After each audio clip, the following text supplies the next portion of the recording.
there's one, I don't think we're gonna make it tomorrow.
Chairman, can I ask about the process? How are we gonna do this? Are we gonna go page by page? Because I have several, items of concern.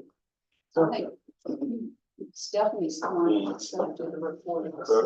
right, how we're gonna go through the budget page by page, or? That was my question. So, the process, are we gonna go through it like we did before, line by line, and?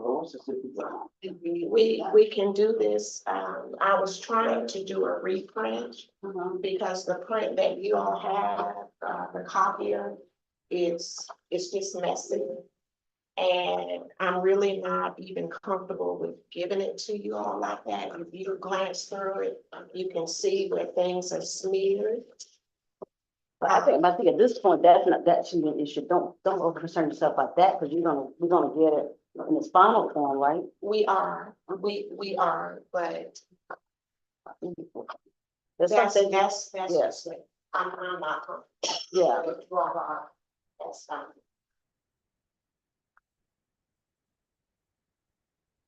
I would imagine that Director Robinson would just ask the questions as we go.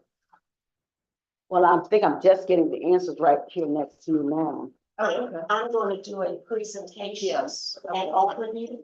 Okay. And then, if there are any, questions, as we talk, you all please stop me and we can spend time on it. This is still in draft form because you all may have additional, comments and or concerns that you would like addressed. I will point out the changes that have occurred since the last budget workshop, as I talked through. Well, do we need to have the door open since it's not a meeting? I I don't want to be in any trouble. Thank you.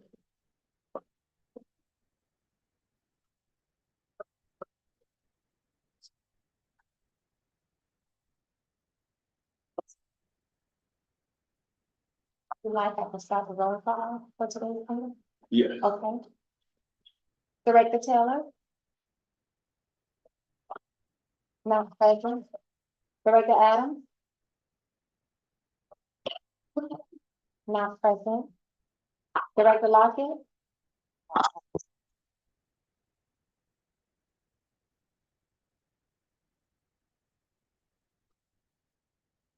Not present. Director Leggett? Here. Thank you. Dr. Robinson, Director Robinson? Present. Thank you. Director Odell? Not present. Director Stone? Present. Thank you. And Chairman Cody? Present. Sure. Thank you. I'd like to welcome everybody to today's 2025 budget workshop. This time, I'd like to give an updated fiscal year 2025 proposed operating budget from interim CEO, Ms. Stephanie Cook. Ms. Johnson. Okay, I'm going to be providing an overview of the proposed FY 25 budget. Since our workshop, the board did ask for a few edits and had concerns about the level of spending, particularly with the proposed budget going up $5.2 million. The primary reason for that increase is mainly centered around pay increases for all employees, in addition to the significant increase in insurance, both workers' comp and coverage for our facilities and rolling stock. I'm just gonna make a general statement, because you've been very good managing the money over the years. the digest growth that we were able to capitalize on pretty much covered all of these increases, am I correct? You're absolutely correct. If it was not for that growth, we would have had to have made significant cuts, and we would not have had ample funding to propose to you the pay increases that we are proposing without going into the reserve account. Okay, and then I have one last question. Recognizing the fact that the digest did come in strong this year, and it may not next year. Are these pay increases going to be an issue, do you think, going forward? And are we gonna be able to keep our reserves where they are in the event that, we don't have a strong digest growth, or we have some major catastrophe that we need to deal with? Okay, the answer to your first question is, the amount of pay increases in the future will be dependent upon the revenue that we have to cover them. Well, I guess more my question is, will we be able to Sustainable. sustain the pay increases that we're putting in at this time going forward? In other words, I assume they are not such a jump that it's going to put us in peril. I feel comfortable that we can. If revenues begin to not come in as projected within the FY 25 budget, it's just like anything else, you have to manage what you have. And that may mean freezes on some positions. It may mean delays in capital requests that are not funded by grants. And we would just have to manage the resources that we have to make sure there is no deficit. When will we see that? Well, you won't. You won't know until you actually get into the fiscal year and the revenues start to come in. But the digest is healthy, that drives the transit tax.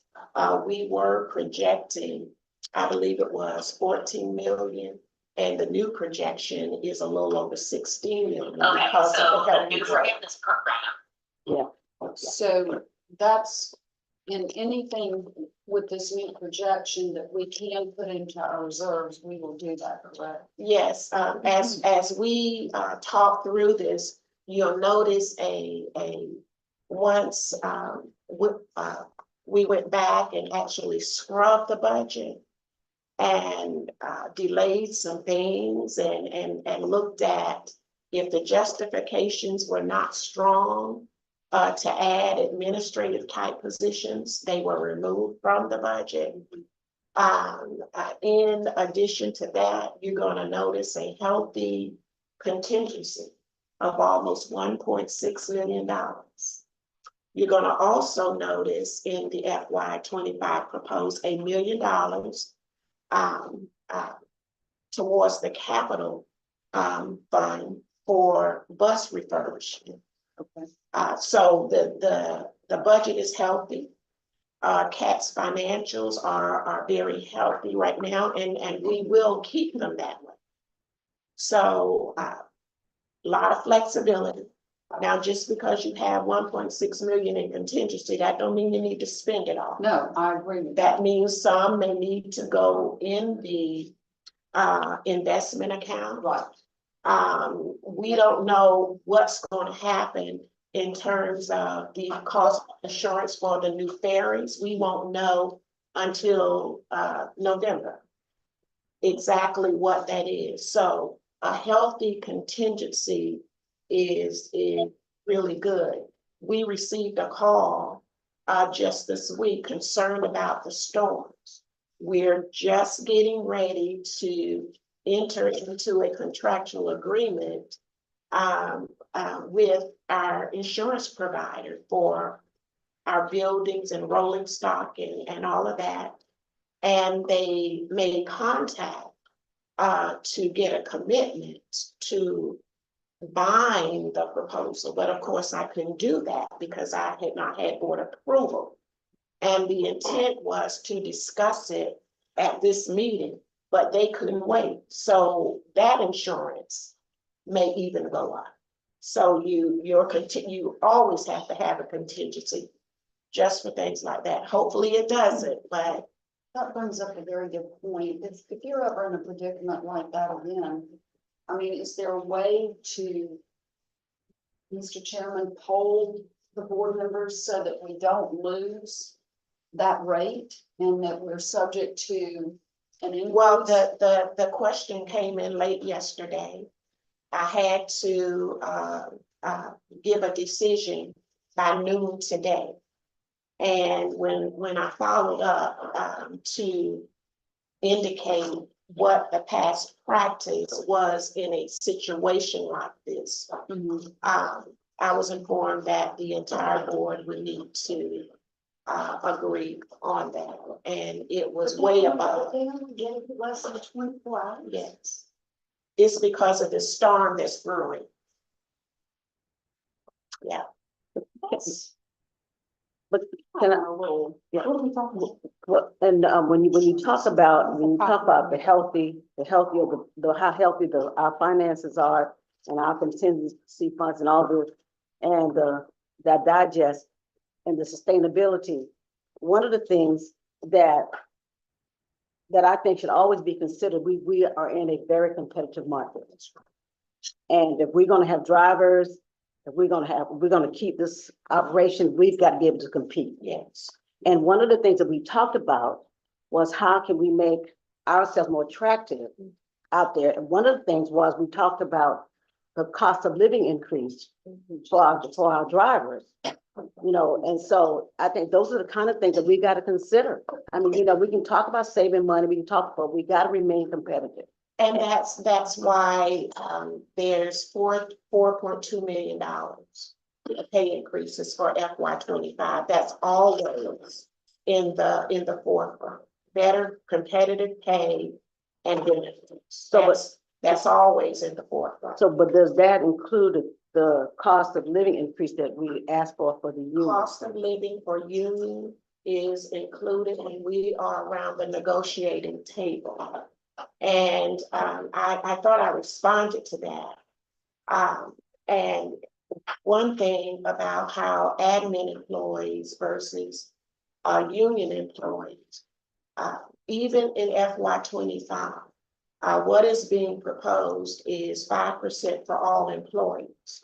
The 5% is guaranteed for union employees because of the CBA said a minimum of 1%. But we when it was put together, wanted to make it equitable.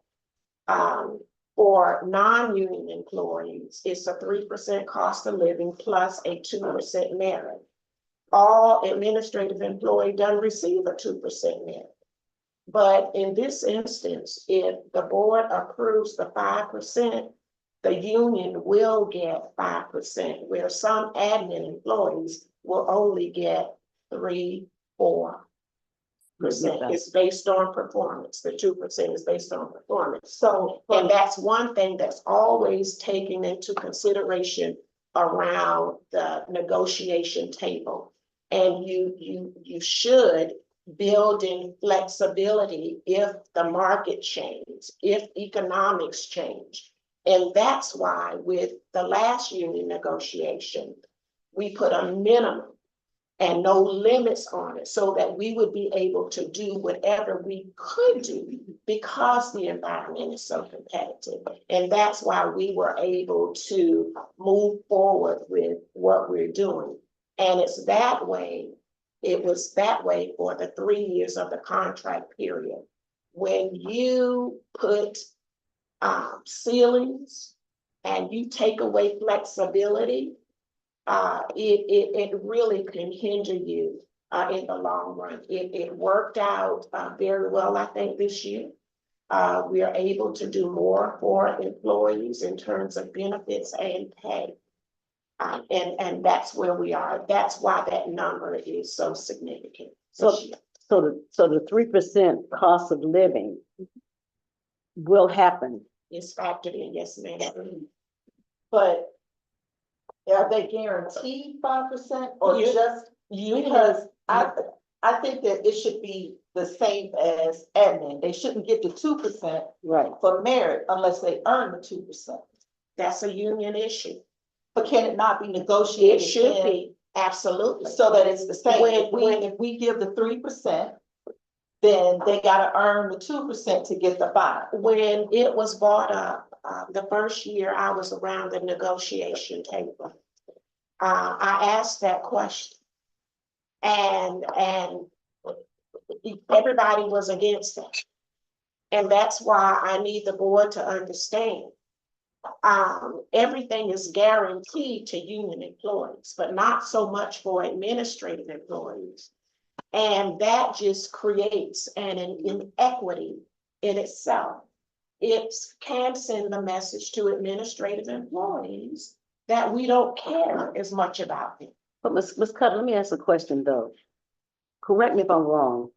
Administrative have always gotten a 3% cost of living. No, No, no, Okay. I brought that in 2017, I think, Well, was the first time it came up. Well, since 2017, since No, they 2017. haven't been getting it since 2017. We started talking about it in 2017. So when did they start getting cost? Because what, I guess what I'm really asking in is, in FY 22, I came in 21 uh-huh, and CAT was issuing merit increases only. okay, so, And that meant some administrative employees didn't even get a raise. mhm, And that, to me, that just wasn't fair. Cost of living is going up. It was solely based on merit. A large percentage of employees didn't even get a raise. yeah. Mhm. So what my question is, then, when we talk about all employees, I'm thinking union and admin. So at this point, admin is getting 3% cost of living, Yes. okay, but union is not getting 3% cost of Union living. is, if this budget is approved as presented, the union is getting the 3% cost of living plus 2%. So effective in 2025. Okay, but Yes, but how do we make the 2% based on merit? that would That has to mean, be optional. That can't. that would mean that operations would have to do employee evaluations, just like administrative managers have to do every year. And Why aren't they evaluated now? that's how CAP was structured. Director Odell. The chief is here. Dr. Manning, would you like to address that? Yeah, I would love to. So the CBA, the difference between administrative employees and bargaining unit is that the contract is negotiated and it's good for 3 years. So if you come in now $20, 2 years you get 25, and then the top pay is 28. So that is just for good for 3 years. Now, the CBA expires next year, June. That's when we all sit around the table again and renegotiate. So any pay increase, they've already got their increase ahead of time. When the contract, when the CBA was agreed on, automatically, when I came on board, I had $17, we moved them to $20. $20, and then midpoint, we got about 24. But Dr. Manning, I'm sorry, that's not what we're talking about. Yeah, We're That's, trying to figure out why the employees are not evaluated. Why don't employees have written, defined goals and objectives that they have to meet or not meet to obtain the 2% merit increase? And that's what I'm saying, the CBA, they're governed by the CBA. So they're not part of that performance review. It's a contract that agreed between the union and the authority for a good 3 years. Okay, so now I've been a part of union, places that had unions before, and that didn't prevent them from being evaluated. So that's something you wanted to put, that you wanna, that is, I mean, I don't understand why they are not evaluated. what I've asked, and Because have you gotta fire somebody. have pulled a committee together to begin examining the CBA and identifying issues prior to getting around the negotiation table.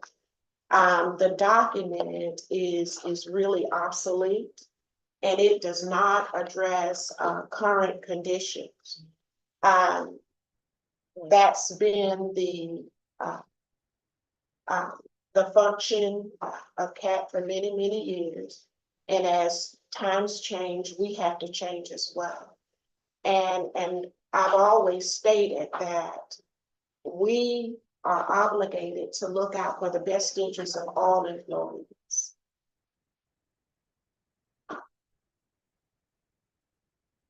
I, I don't think it's fair. We're not trying to be unfair. no, We're trying to make sure that the union gets a 3% cost of living and can earn a 2% based on merit.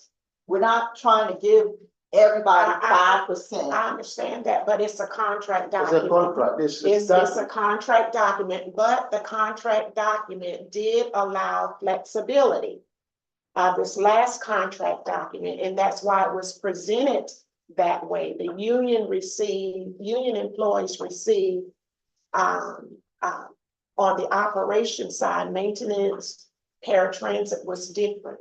They received, between 7.5% up to 15% that first year. But how did they decide how much they get if nobody's evaluated?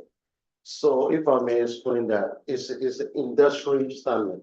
The transit industry have this ATU that is called bargaining unit, where Right. we sit down and agree on income. And so the performance part is only if you meet performance, then we keep you. We also have a work rule that governs them progressive discipline. But how do you know that they're meeting?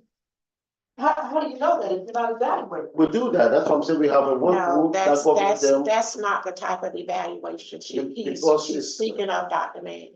She's speaking of evaluations wherein the department manager sits down and meets with the employee, outlines objectives and performance measures on an annual basis. And then if you need corrective action. That's You correct. put a corrective action plan in place, you put progressive discipline. I don't understand how we're not following basic HR principles. But they, like I said, and you guys can research this. In the transit industry, the CBA, which is the collective bargaining agreement, is structured that way. Everywhere you go, the union can come back during negotiation and says, our top pay should be 28 to 29. We negotiate what we did with Ms. Carter and Ms. Trey when I came on board. We were the three that sat on the table and dealt with everything that was not going well. We compare, the union came and asked for more money. What we did is nationally, what is the hourly rate? That's how it is.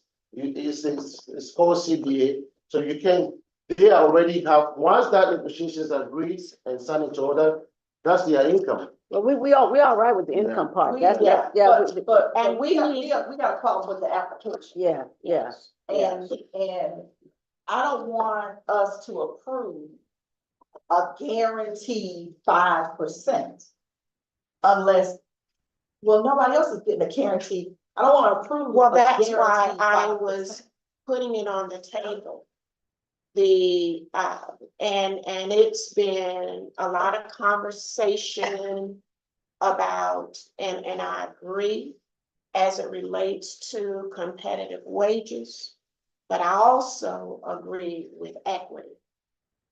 And that's the current agreement allows us flexibility. The board has been talking about 3% cost of living, but the union is not structured that way. All of that should be That's what I'm taken saying. into consideration around the negotiation table. Around the last negotiation table, it was taken into consideration. We guaranteed only a minimum of 1%. And if economic conditions in our finances allowed us to do more, we assured the board that we would do more. As do more how? In a bonus? But you shouldn't get a bonus unless you got an incentive bonus plan in place. Director Adele, I'm speaking of a cost of living and a merit where administrative employees have the same benefits as union employees. Now, that CBA was negotiated and that was brought up around the table. Why weren't union employees evaluated? Okay, that was put to rest for a further discussion. That negotiation was already bogged down. And if you all remember, it didn't come to compromise until late November. Yeah, I remember that. Raises were not implemented until January 2nd, I believe. So we are going to start the process early, communicating with the union, talking about all of these issues, the obsolete parts of the CBA, so that we can work towards a better agreement where there's equity for all. Okay, so then we need to, we gotta figure out some kind of way to caveat this 3% and this 2%. And I don't think any employee should ever be in any organization and not get evaluated. Every employee should know what they need to achieve to maintain employment. Absolutely, And it's not just that you come here every day. that's correct. So I firmly believe that's why there are some behaviors that exist in the organization and has existed because of the culture of CAP. every department head should have goals and objectives for all of their support. We do, but it's not based on merit because of the CBA. And I will ask all of you to research it. And I'll actually, yeah, it's, I understand. yeah, what the you're saying. ATU is just always in that, that's how it's structured. The only performance governs them is just to keep your job. There is no based on merit. The CBA is negotiated hourly unit, yeah. So Well, then, it's not only cut everywhere you go. That's Yeah. documented Yeah. for further discussion. Yeah, I think A conversation, it's documented for further discussion. because our CBA was written like in 1988. Yeah, it's, And it should have been retired and renegotiated at some point. So since it's expired, because this actually is an amendment that's expiring, right? Because it amended the existing CBA to extend for 3 years. No, we renegotiated it. no. We began, it ends in June 30th of 2025. We will start negotiations early. But- Because there's a lot to talk But about. the terms did not change, did they? No, From the original CBA? no, we have to stick to that contractual agreement unless there's a side letter that says that amends that. So at no point can that CBA not evolve? It sounds like it's just No, don't. we ought to do a side letter It's- of agreement. It has to be a side agreement, an amendment to the existing Only CBA. by amendment. Yes, only by me. Because we did a side order that's in place right now that has something to do with paratransit and microtransit. Yes, And that wasn't a part of the original negotiation. Well, but we didn't find out about that I know, until, yeah, I mean, but what I'm saying is when they say side order, is what they did with this whole paratransit thing that's turned out to be a nightmare, but that's what, it's a whole nightmare. yeah. So once the CBA is approved and signed, the only thing that can be amended is either what we call a side letter of agreement, where parties will sit and renegotiate what the subject matter is and have executive sign that into order. Because, Well, because I'm thinking that if I can remember some of the communication, it keeps going back and forth. Because there was some discussion about having to meet again and the meeting didn't take place after the 1% to see whether there's gonna be more done. yeah, Yeah. they kept coming back saying that they had been ignored and nobody was Remember- meeting with them because they were agreed to have a renegotiation. To my knowledge, there was no renegotiation. Right. CBA, it indicated a minimum of 1% July 1. They had, in January of the same year, as I stated, union operators received between 7.5% to 15%. The But July that was the 1, salary adjustment, the July 1 was an additional 1%. right? But the first part was salary adjustment. That was the union negotiated amount. For salary adjustments? There were no there were salary adjustments for paratransit that the county funds. And a request was made to the county to increase paratransit wages, and the county approved that, and the language in the CBA allows that. So once the county approves it, then we were able to implement the request that was made to the county, and that was approved. But that was just paratransit, not fixed route. Yes, that was just paratransit, because paratransit didn't, fixed route has a longevity scale. You're here, Mhm. and don't quote me, but X number of months, you move up, you get an increase. After 24 months, you get another increase. There was nothing like that for paratransit. When the budget request goes to the county, CAT asks the county whether it's 3%, 4%, 5%, or pay adjustments. And that's why we had paratransit employees that had been here 14, 15 years making $14 an hour. And we had to do something about that, and we did that, I believe, what is this? In FY 23. So, and we created a scale that mirrors what fixed route has. So that will not occur again. As they stay with CAT, after so many months, you know, they move. Okay, so now where I was previously, there was a union and all. And you graduated percentage wise in salary. If you were evaluated as meeting expectations, that it isn't just automatic, like what, I don't understand these automatic things. Well, it just wasn't CAT structure. It's recognized now, and we're gonna be having these discussions, not just with admin staff and managers, but with the union as well. We're gonna engage them. We're gonna talk about these things. You know, evaluating employees is hard work, and people will run from it if they can. Yeah, but On both sides.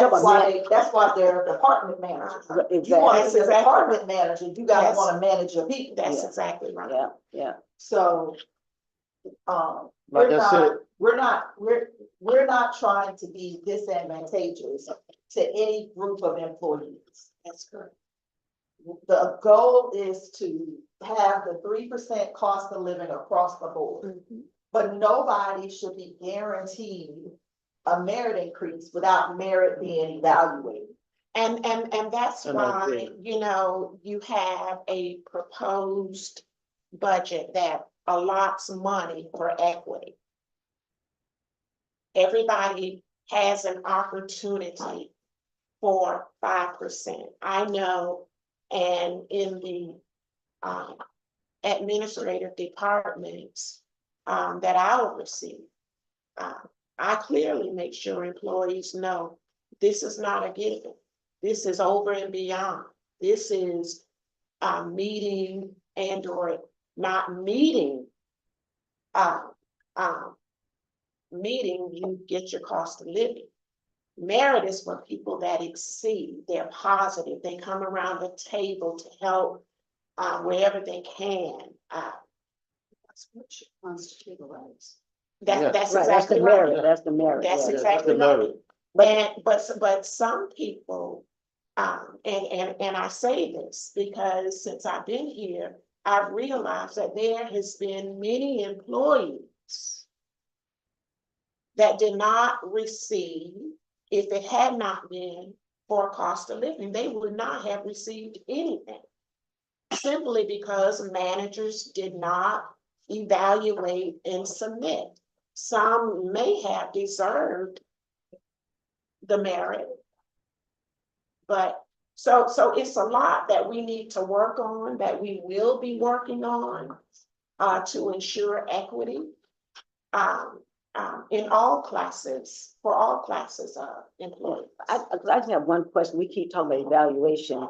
There's gotta be a tool Yes, there is. that you guys use. Yeah. There is. So, but what I also heard was that, maybe I'm wrong, there's no way to evaluate what union people do. That's the way the CBA That's is the written CBA, now. it's governed, Right, so- it's governed by the CBA CBA. have guidelines, but whether, and let's not confuse it. Right, The CBA talks about discipline right, and all of that. But it doesn't say that their increase will be withheld. right. It does not address those kinds of issues. So once that CBA, that document is signed, Right. you have to abide by it, or else there is a violation of the CBA. So that's why we're going to really begin looking at concerns that the union have.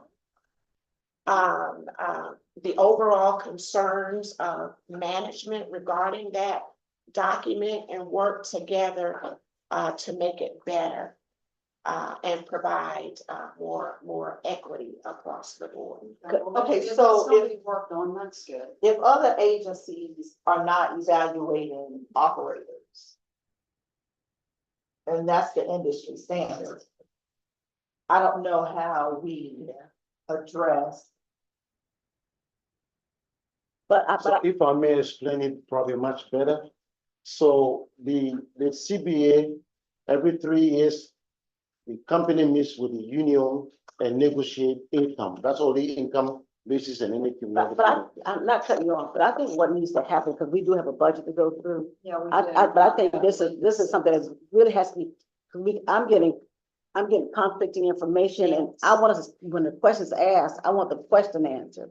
You see what I'm saying? So I'm thinking that we talk about equity for everybody. We talk about 3% for everybody. That's what we're talking about. So what I would want to see in this budget, Yes. we talk about salaries and wages, the amount of money set aside and how we're gonna dole that money out. That's just simple to me. That's Now, just simple math. your budget document includes funding for every employee to receive 5%.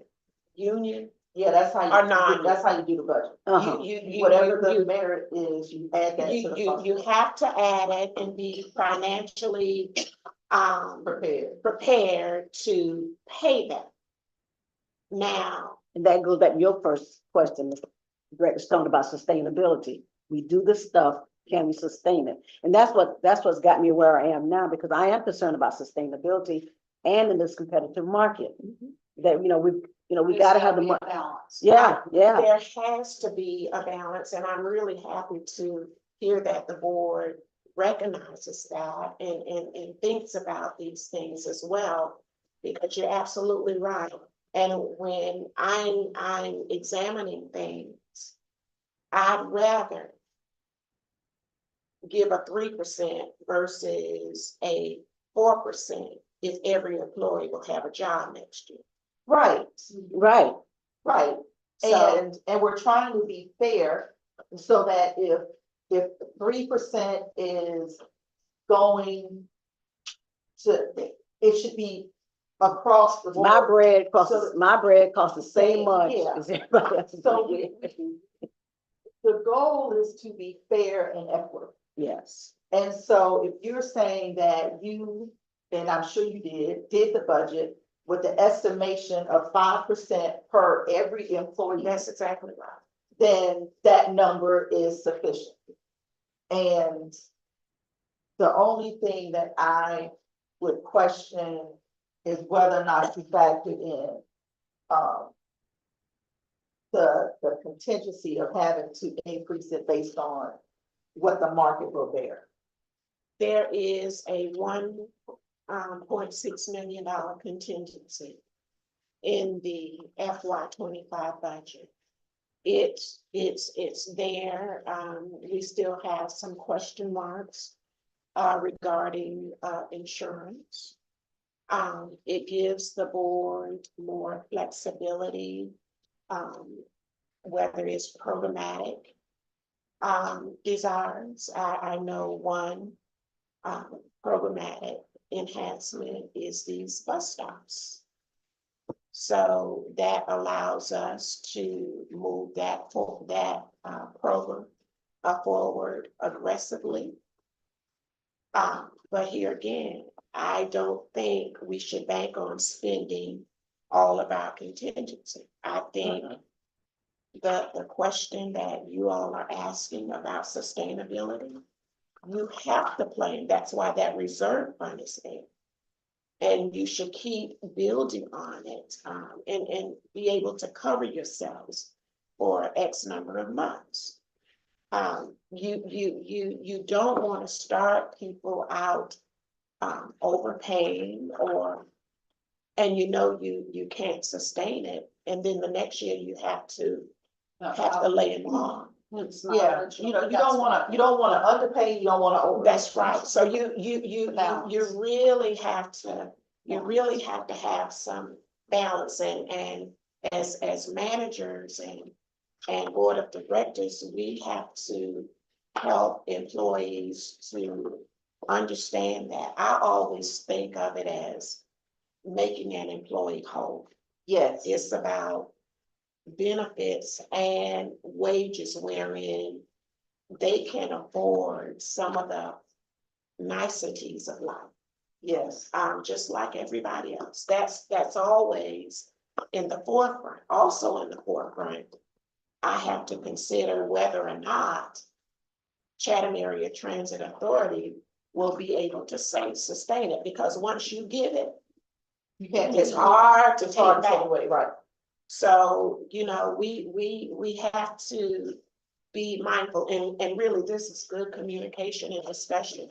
Because I think the board is kind of understanding now more about the CBA and how it works, and maybe even understand why some strategies were used to provide you with more flexibility. Because once you lock it in, going from $17.39 an hour to $20 an hour, that's significant. That's it. Well, and y'all go back to the negotiation table in June? June next year. This CBA ends June 30th of 25. We'll be in negotiations months prior to the expiration. Yeah, y'all might wanna start this June, Well, we've already started cause it took the months. process. Yeah, cause it took months. But we Okay. really had began to talk with, again, we'll be bringing them around the table to hear what they are thinking. And now the 2% the admin employees get, they don't have written goals and Yes, objectives? yeah. They do. They do. They do. Every They employee. should. We do, and if I'm mistaken, Every employee. yeah, so last year, my department, the whole department, only 2 people were, received that 2% merits. And I'm talking about all the 8 departments under me, only 2 employees, based on their performance, based on their performance metrics, were able to get 2%. So it's not like we're not doing Well, the what we're metrics, supposed. the metrics should not be so high that nobody can get it. Mhm. I mean, it should be, the goal is to be fair and equitable to every employee. written goals and objectives should actually be obtainable. And they should be able to be weighted so that you know how much emphasis should be applied. On What area? percentage of your job function should be regulated to it.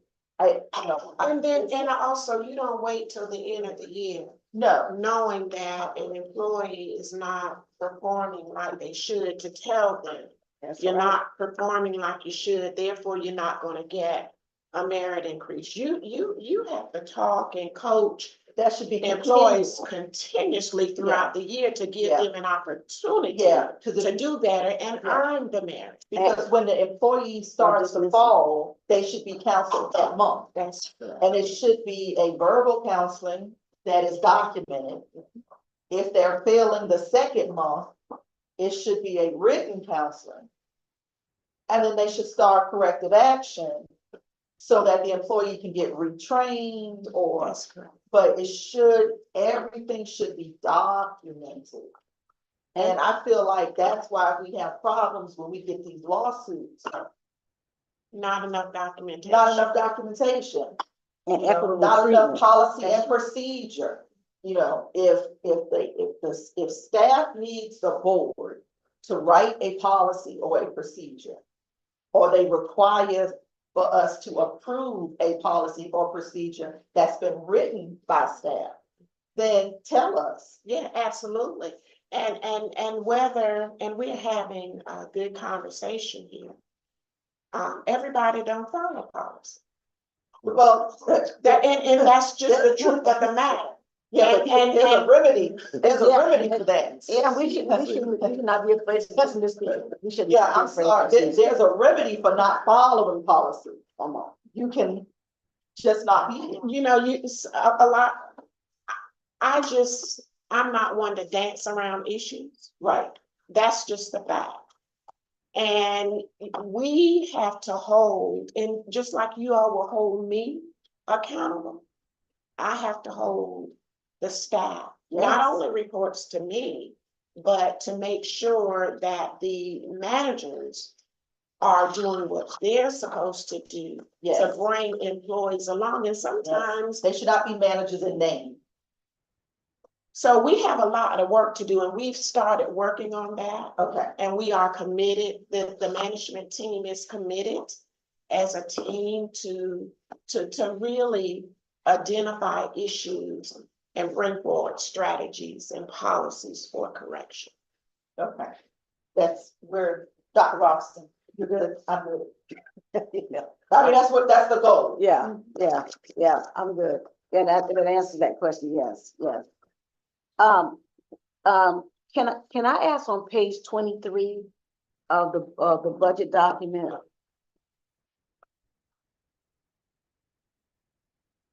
Page 23, yes. On this revenue by source, I think at some point we had asked about, knowing what these grants were. Specifically, is the SMART grant included in this as well? I mean, if there's no more funds in the SMART grant, Okay, so Well, okay, good question, good question, I went and found it. good question. The SMART grant was received after the 24 budget had been adopted. It was implemented, not only SMART grant, but the Georgia Transit Trust Fund money as well. Once the year end closed, that money goes into your general fund, but you still have to apply to the grant. And you'll see on your overview page, general fund subsidy, SMART grant, general fund subsidy, CAT Connect. what page is that? It reflects the amount of money that's left in the grant.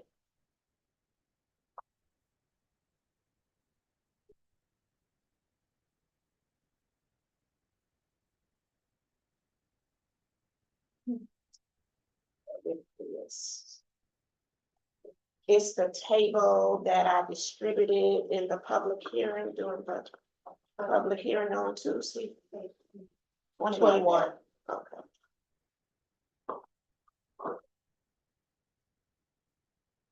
Yeah, that's the one that I could barely read, Jack. And I see the grants. Well, Yeah, so, and that's what happens, and it's shown there, so you'll know exactly how much is left on the SMART grant, letting you know that we do have some funding to cover Cat Connects for a period of time. so Mhm. so this $6,346,629 is SMART grant money. No, Oh. What, I you're don't, talking, That's all the grants. Right. that's the ARP Yeah, that's all the money, grant money. so, that's preventive maintenance money. where's the SMART, that's what I'm saying, where, So You see the line that says microtransit general fund subsidy? yes, ma'am. Okay, that's SMART grant. That's Okay, what's left. So let me, can we talk about smart grant now? Sure. Okay, so I went and found the board actions for the smart grant that they gave us and said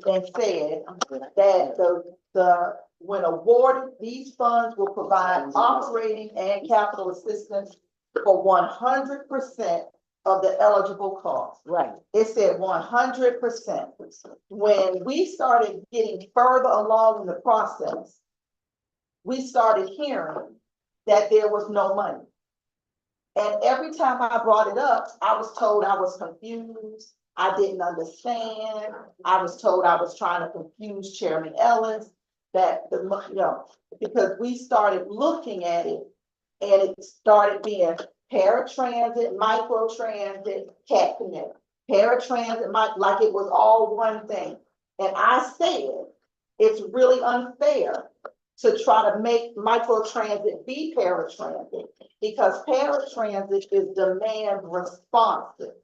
You have criteria that you have to meet to qualify for paratransit. Microtransit, anybody can pick up that app and schedule a ride.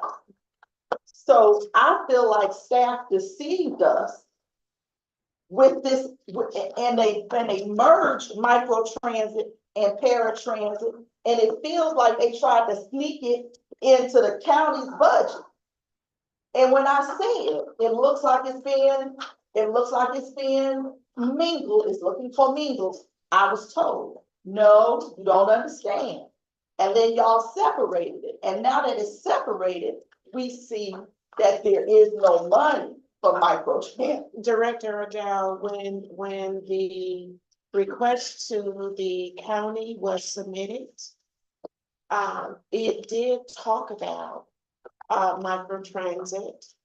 And it was submitted as a transit system request. The county said, no, we're not ready for that yet. We're not. They asked that I add a column that specifically detailed the request for microtransit. That's what I did. It was from the very beginning that microtransit was introduced to the county. The county made a decision adamantly no commingling of microtransit with paratransit. They were loyal as they are to paratransit, and we must abide by that.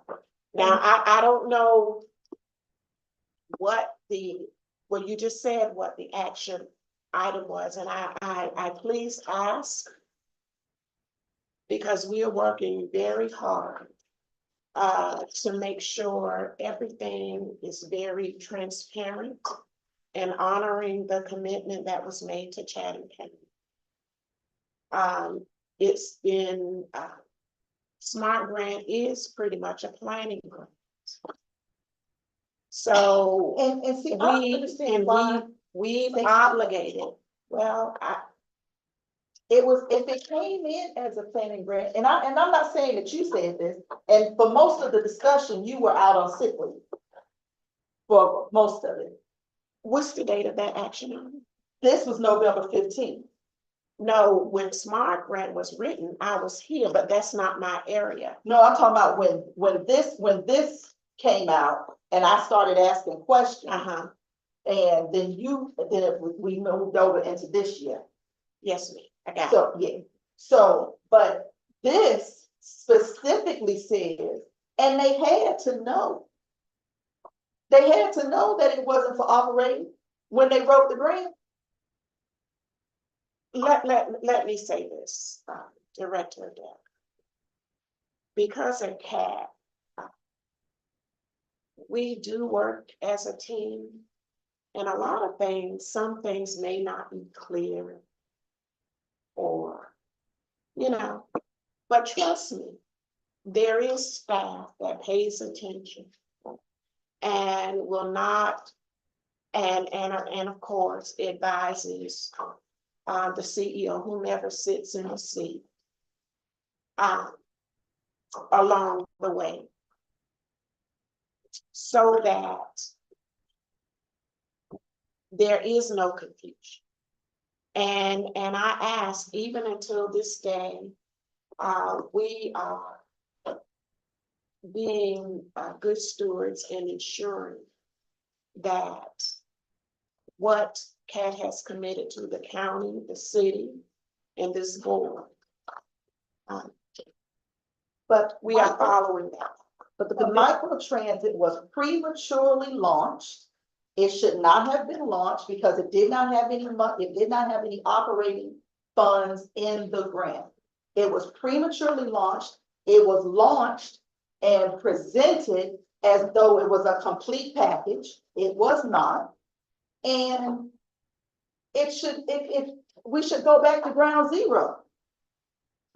Well, If we don't have money to operate it, I don't think it's fair for us to take money that we didn't plan on taking money because we were told that there was money in this grant. There's a second stage coming up on the grant that we should apply for, and we should, say our apologies and pull microtransit and relaunch it when we can.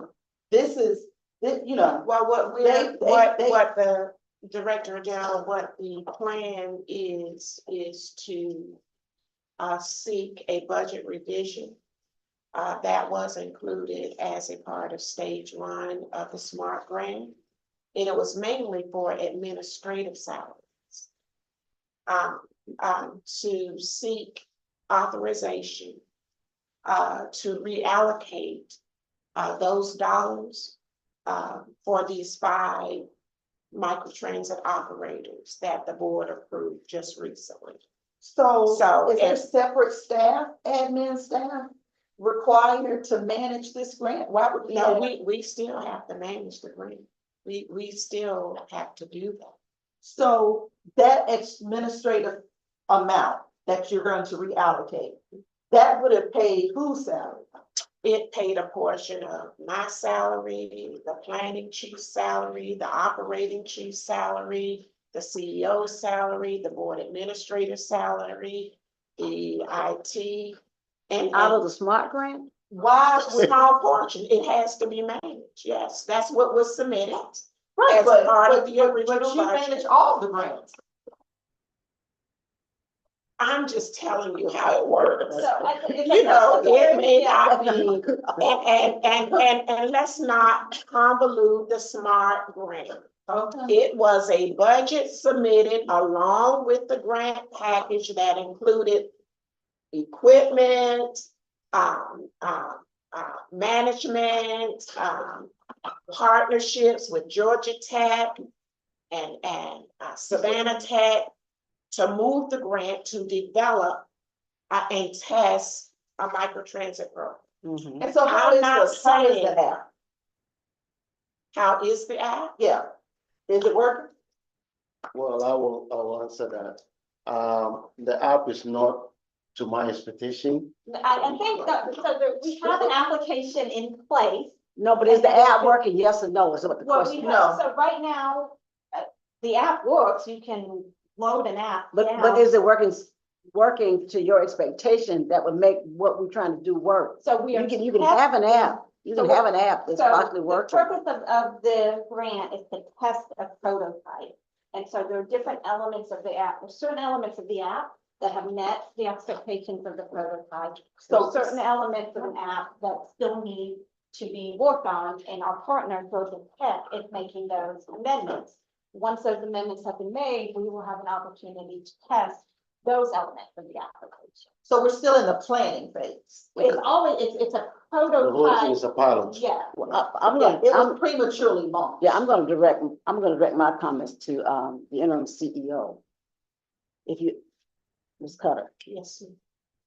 what I'm asking is microtransit and the smart grant funding with all these connects, Savannah Tech, Georgia Tech, all of these things that we partnered with. What she just said is a prototype.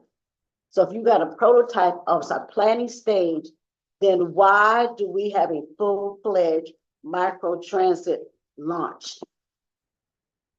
That's my, I mean, that's, if we talking prototypes, we talking. Well, It's a pilot. It wasn't launched. It was a full-blown. It was a full-blown There program. was That's, a whole, that's what we there voted was a on. whole press conference. Helen, that's what we voted on. All this hoopla and fanfare. It was a full-blown launch. And Well, a we, part of that, Mhm. I would assume was to gain, community buy-in and support.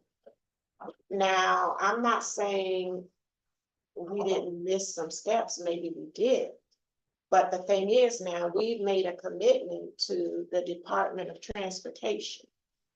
And I think we've come up with a strategy to make it work, wherein we are only utilizing if DOT, and I'm understanding I that apologize, the FTA, not the DOT.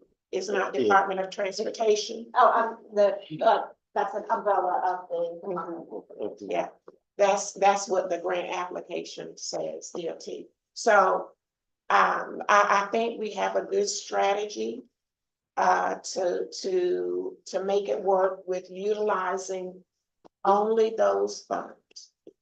And I assure you, whenever those funds are exhausted before any CAP funds, everything has to come before the board for approval. where are we today with microtransit? Microtransit has been temporarily interrupted.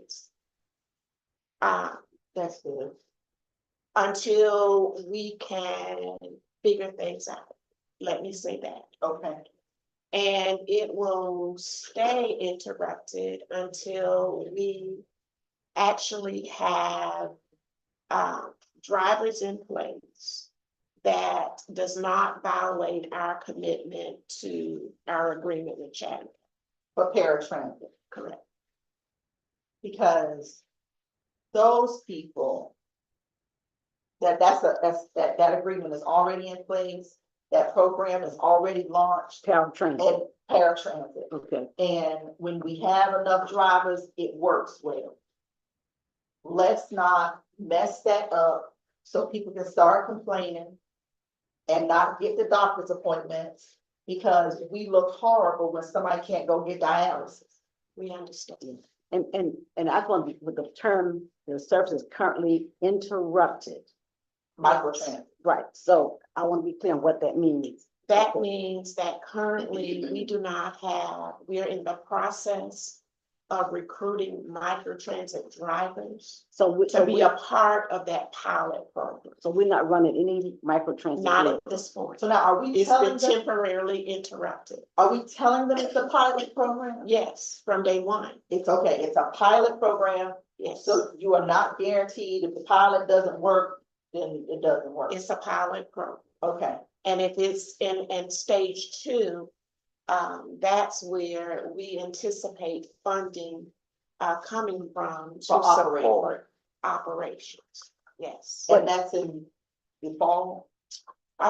Mary, Yeah, they have not announced when the NOFO, the notice of funding availability, have not been announced, so we don't know, but we anticipate would be. Yes. So, well, I think that it's very important that the next time there's a board action, that staff doesn't put stuff in the report that's not true. Because this financial impact says that the grant funds will provide operating and capital assistance up to 100% of the project. And that's not true. It's not true. So in the 2025 budget that we're gonna approve, whenever we approve it, there is no money in that budget for microtransit. It is Not the cat grant. money. It's not cat money. There is a small portion that's tied to stage 2. And it's all based upon if The money comes, we get it. okay, Okay. okay. That's what it's based on. Cause you'll have to rewrite a grant to amend it. for Yes. Part 2. For part 2, we would have to apply for stage 2. Okay. So there's no request for cat money for paratransit. Not in the for cat 2020. money. There's a request for you all to authorize us going ahead, and you already have done that, to recruit these positions. But those positions are going to be funded with the amount of money that's listed on 21. That's six, Which is And at when, 6. when that money runs out, that's it. Now that 600,000 is we owe Georgia Tech. I think maybe We still- 168. They're You still doing, owe them? oh yes, you don't pay them before they complete the work. well, okay. Yeah, they're not done. They Oh. are still working with the CAT team, working through kinks in the app and all of that. And they request a draw at certain targets, what certain targets have been met. So is it like a third, a third, a third? Not necessarily. That's certain It milestones. just depends on the milestones that have been completed. Okay, and so we still owe them 160. It's about 168 left on the grant for Georgia Tech. Yes. Which is included in the 662. Yes, So now, when I look at the budget at a glance, there's no actual for 2023. There's no actual for 2024. But we For what? see, You talking about the microtrans? Yeah. and that's, We didn't that's, have microtrans. that's correct. It wasn't in place. And, we are just beginning to, this month, I'll be making the first draw on the grant. so what was the amount of the grant itself, the actual amount of the grant? $1,201,736. And out of that, only 600,000 is left. Is that what I'm trying to understand? Yes, Okay, so at some point, so all that money, well, not all that money, but the money that was spent in 2024. yes. And so that would be an expenditure item somewhere in the 2024. Yes, it's showing up, because it's coded in the financial reports. That code Is that 45, 45, yeah.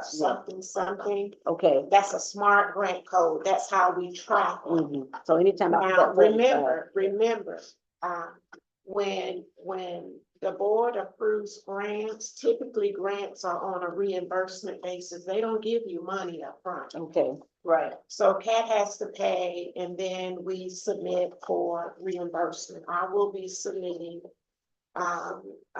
reimbursement within the next week or two. In the last couple of months, that's when really the big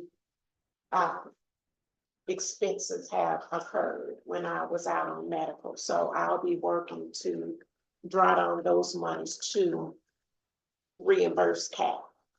To cover those costs. Yes. Okay. and, okay, I got another question. I got another area that I want us to talk about. But go ahead, I don't want to mess you up. No, this is okay.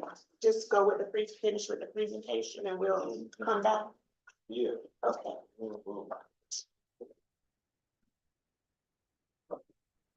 Okay,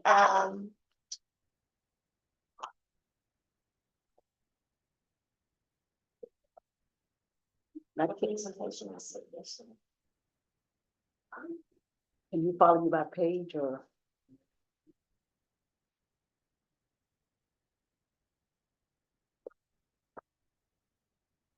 If not, if you don't, I can. Okay, thank you. But will it be pages that's in here that we'll know what page you're in? Mm. Your presentation, we know what page it's on from here.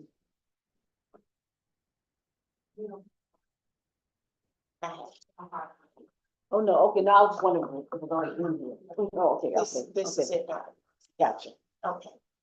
These are the administrative priorities that have already been, introduced and shared with the board. We talked a lot about, customer care and service reliability, the need for, our minutes, record technology to support that. All of these priorities are the things that we will be working on, and included within the FY 25 budget. And this is the rest, IT upgrades as it relates to operations, and Dr. Manning has already started these discussions with the union about regarding day and night shift schedules. We will eventually be looking at shift differentials, maybe not within this CBA, but definitely within the next CBA. And then the real time operations dashboard, so we can better monitor what's going on out in the field. When problems exist, supervisor can get right on it. We can just serve our customers better. As we revamp and get back to the norm, we are looking at bringing back programs that serve the elderly community, the senior circular. Right now, that board is being filled by the CAT Connects program, and that program was funded by the Georgia Department of Transportation Transit Trust Fund. Not only do we want to bring it back, but we want to expand the service beyond the downtown area and really ensure that our senior and disabled population can go to the places where they need and desire to go. We are revamping and seeking out funding sources from the Department of Human Services. The 5310 grant funding, that's $230,000, that will also help us to provide services to our senior and differently able populations. We will be aggressively pursuing a engagement of the UPass programs with the colleges and universities. And of course, we need to continue to work on enhancing our fare revenue, and that comes through ridership growth. In preparation for the future to meet our capital needs, we are already planning for our ask for SPLOST 8. Now, when it comes to the senior surplus, will the city give us any more money? We're gonna ask them to. I hope so, from the city. Yeah, because all of that happened right in the district. Right, We're gonna ask them. And the reason CAT Connects is so important, because when we make the ask to the city, we want to be able to show them data that how many we serve, our stops. We want to tell them about where the seniors and the disabled population, where they want it to go. Oftentimes we create programs where we're telling them where they go. No, we need to listen to where they need to go and where they want to go and develop programs to get them there.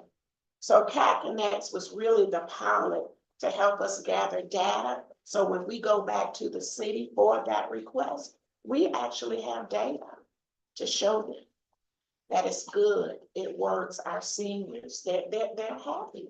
They enjoy going to Walmart on the scheduled day, to the grocery store on the scheduled day. I might stop driving one day.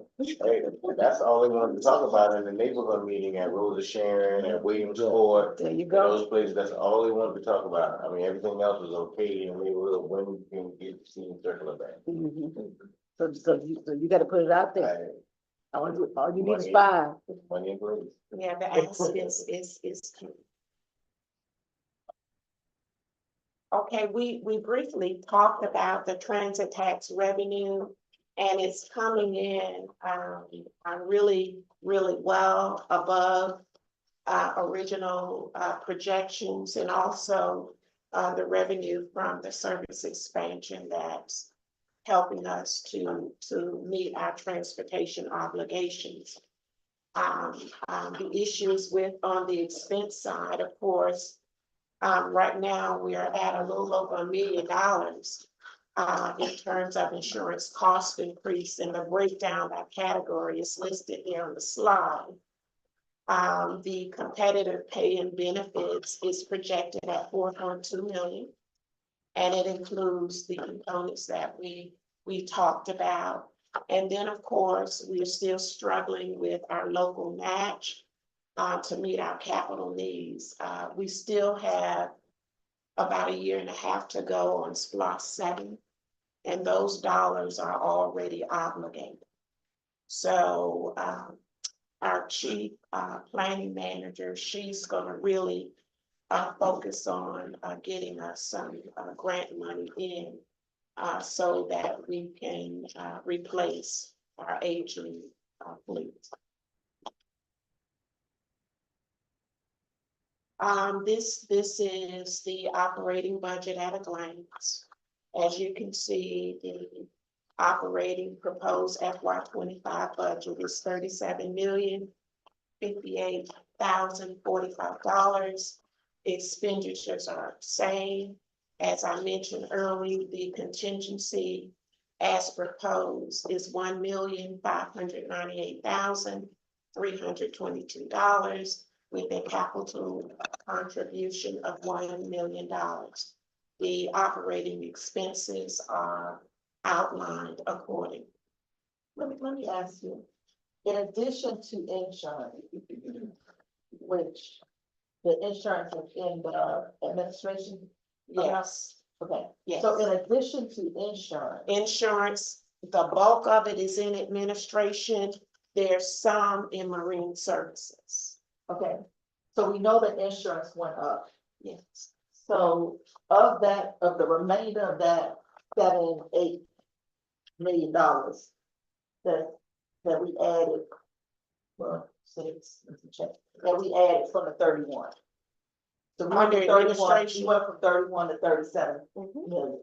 mhm. So we know that the insurance went up, Yes. but where is the rest of that $6 million? Well, you, the rest of the 5.2, you have a little, in just operations, maybe $700,000, and then the bulk of it, goes to, benefits and salaries. Okay, so the bulk of the 5 went to benefits and salaries? Pretty much.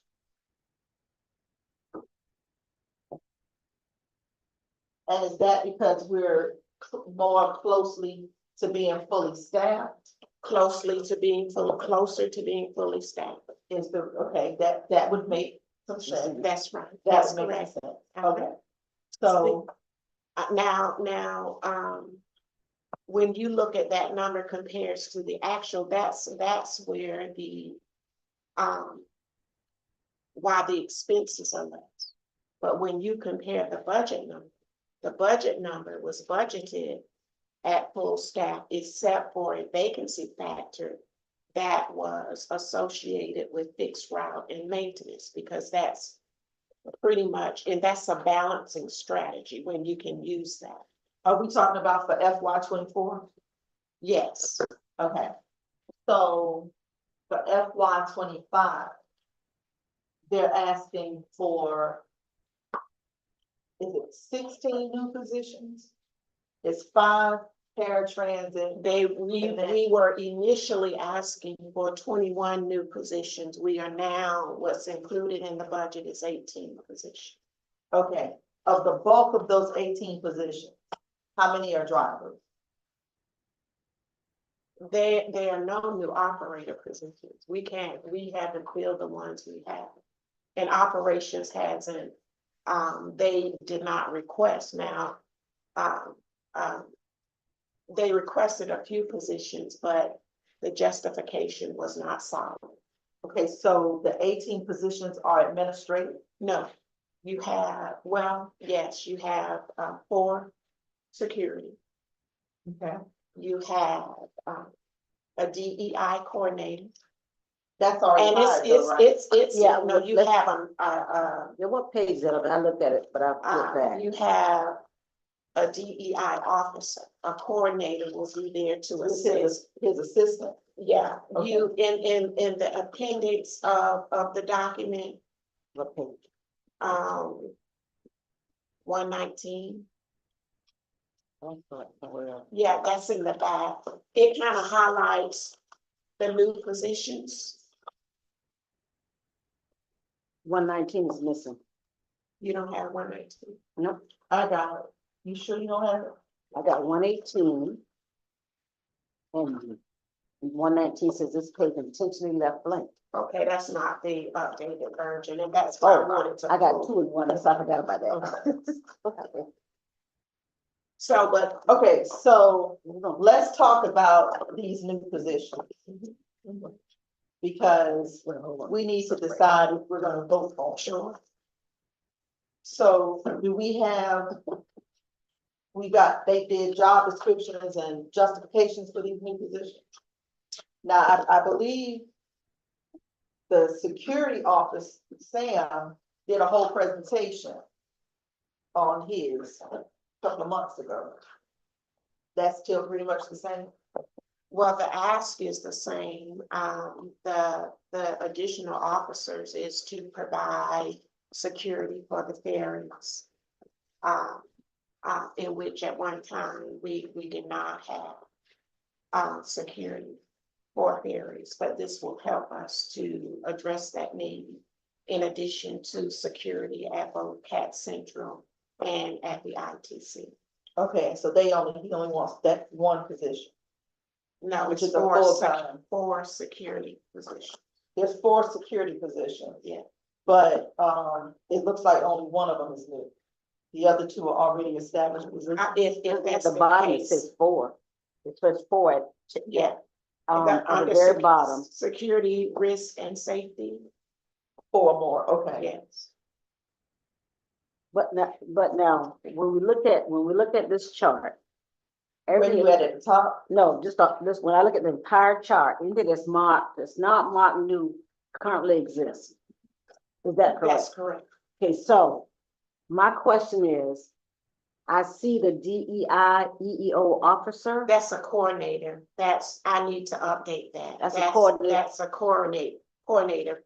At one time, we were asking for a separate position of EEO officer, but we're combining it now. So this position is a coordinator position.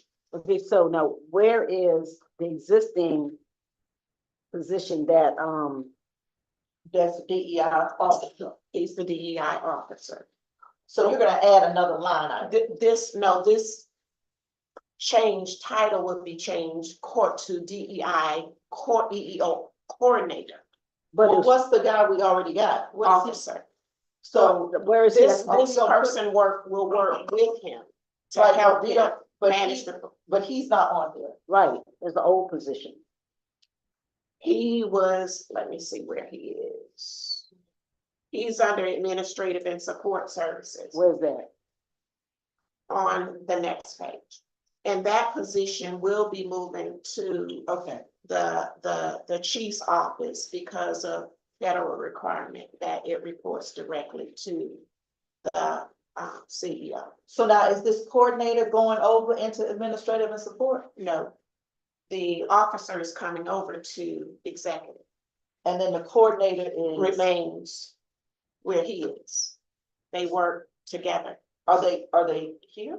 not yet. Not yet, okay. Okay, but now the officer would be, The officer is here, will manage The the coordinator. coordinator. correct? So when we see the chart, we'll see under his, Yes, so is that the only position that he has? yes. Okay. All right, then when we look, now when I look at, these communication manager and a communication coordinator and the marketing manager and the transit demand management coordinator. Okay, Those- let me ask my those- question first. Let me ask my, let me get it in my head what I'm looking at, what I think I'm looking at. What I'm thinking I'm looking, because what, if I can remember, marketing communication was together. Correct. So are we separating them here and why? Okay, they, And creating new positions? I can only, and I haven't, actually, read the work plan, Mhm. but I've included it in the budget. And will, in conversations with the employees impacted, to ensure that it is justifiable. And we will watch it initially, to determine and validate the need. Now, I do know that, the board supports a rebranding.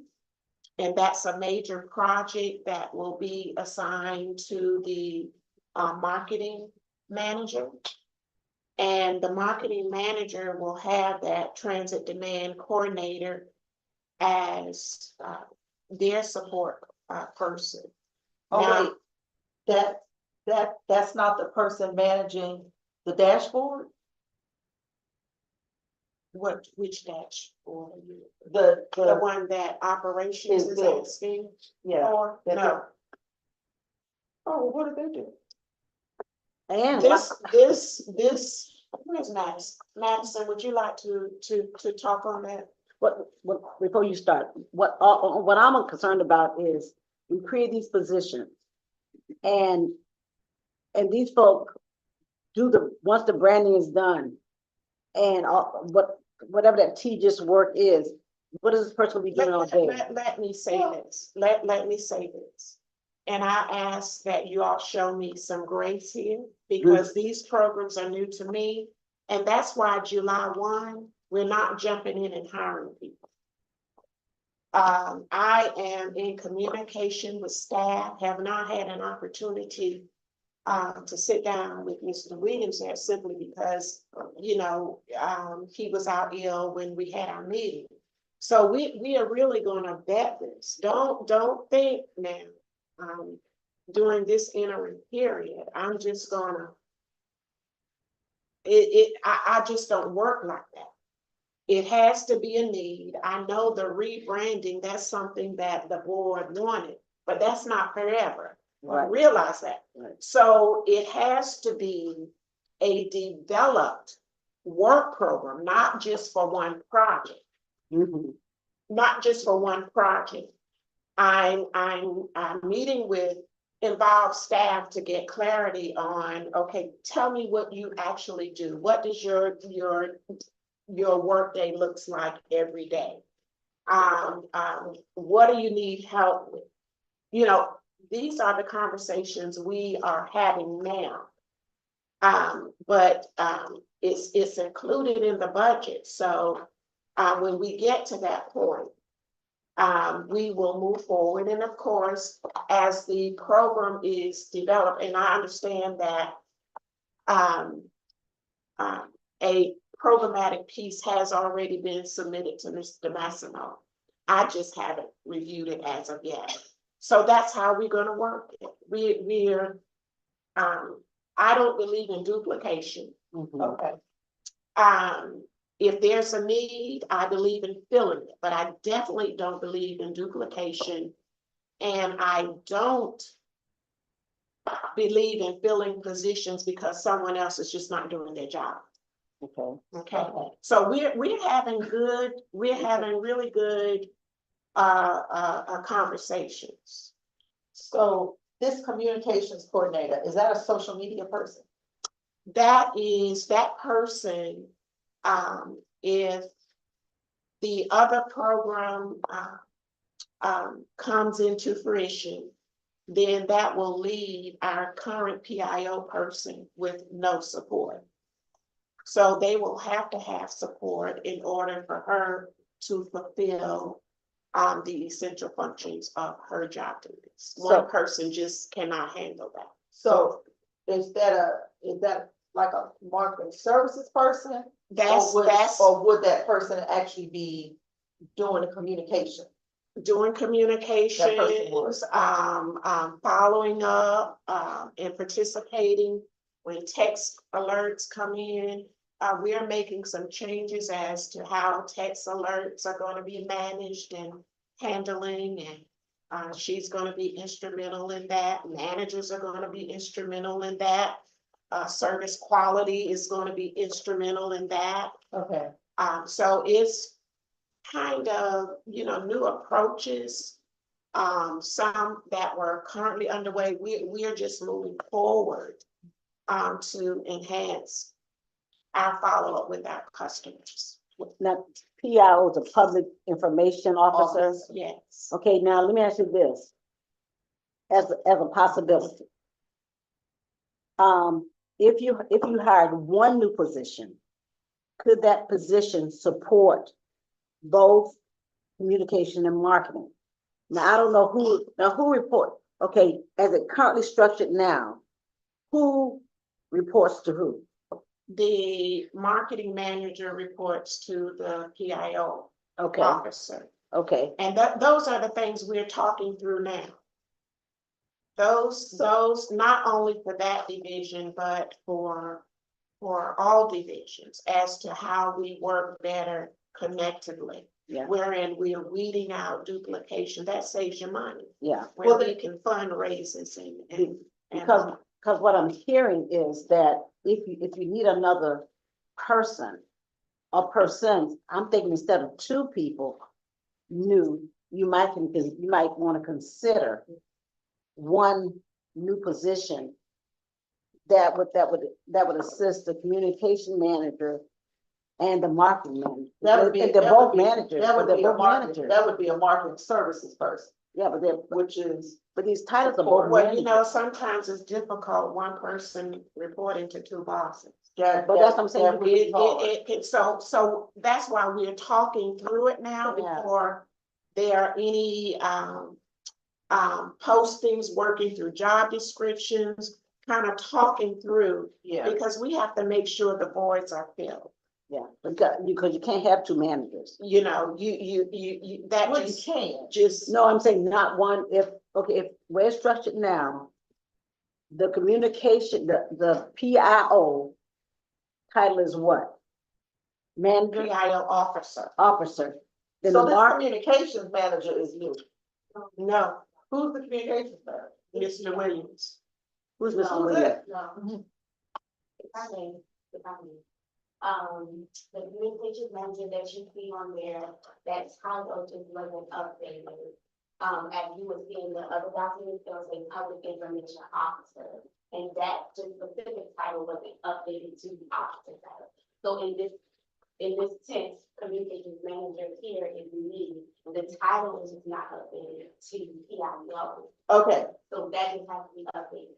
So, Now, let me tell you about that. See, that's where breaches of communication happen. mhm. A lot of things change. Don't go through the proper channels. So that's why you see in mid-year, that's why you see different titles and you have to go look into Munis and see what's what and match it up and all of that. So that's what we're doing. okay. That's what we're doing. Talking through why title change, what's new, what's different. Right, Is that the right title? right. Okay, so that's what we're working through now, trying to figure all of that out Okay. So when the final document comes, we would have talked through and worked all of that out, and different managers have different philosophies. So right now, in this department of two people, you're currently having two people. A manager reporting to a manager, is that was A manager reporting to an officer. officer? Okay, so what we wanted to do now is to separate them. What is his last name? His first name. I didn't. Anyway, as I was saying, so we wanted to separate them and give each one of them somebody to report to them. Well, that's She's what has saying been me. proposed. Okay, all right, it's just not making, Well, Dr. Robinson, that's why there's communications going on, not only in that area. well, no, this one just had to stand out because it's in Yes, front of yes, me. ma'am. Yeah, Yes, ma'am. okay. So now I'm concerned, not concerned, consumed, I don't know. Curious. The transit demand management coordinator, that's not the person that's gonna be monitoring the dashboard. What does this person do? So that. Well, I can't speak on it because that was a Well, pre. Yeah, before and Ms. I Cutter, think what so we need you all to are do, better able to speak on it than I. and maybe what we need to do is maybe let Ms. Cutter do the process and bring it back to us. You know, But don't we have to vote on all these new positions? Not the today. position, We not are, the this is what today is, conversation. this is conversation, so you all know. What's in here and that kind of thing, which you have questions about. Yeah, I need you all to get it back to me to make sure that, because the final, I have to turn it around quickly. Right. It needs to be clear, but like I said, when I'm having these conversations, if I'm convinced it's a need, it'll be here. Okay. If I'm not convinced, I'm not sure, it'll be here, but there will not be immediate hires. Okay. and I like the idea of providing her with grace, because what I'm hearing is that some of the stuff is coming new to you. It is. And she's feeling in a position right now where she's got to figure it all. Well, of course, we're not demanding. Right, That right, would be unreasonable. right, yeah, yeah, But, you got grace, And I Of don't course. have all of the answers. Yeah.